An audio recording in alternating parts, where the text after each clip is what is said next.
ويؤلمنا ألما شديدا أن تجري في أرض جاراتنا الجزائر الشقيقة معارك يتسع نطاقها يوما بعد، وما أشد رغبتنا في أن تباشر مفاوضات بين جميع من يهمهم الأمر لتسوية النزاع القائم تسوية تتفق وميثاق الأمم المتحدة الذي يعترف للشعوب بحق تقرير مصيرها. Montrer aux responsables français la représentativité du FLN, du GPRA, leur force et leur légitimité.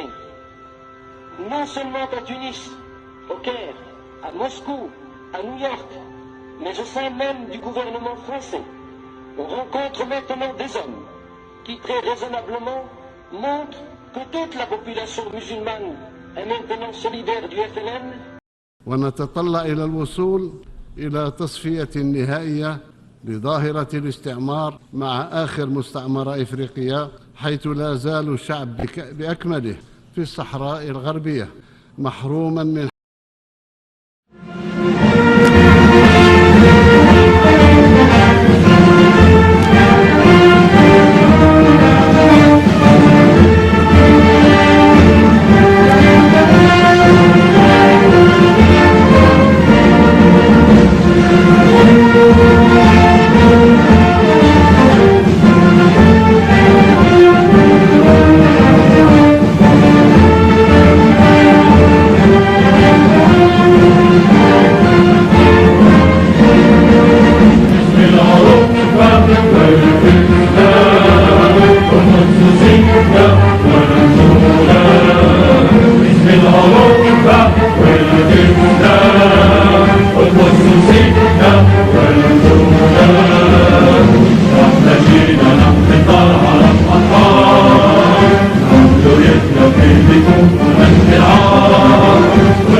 خامس الله يرحمه هو اللي عاون الجزائر في وقت الثوره.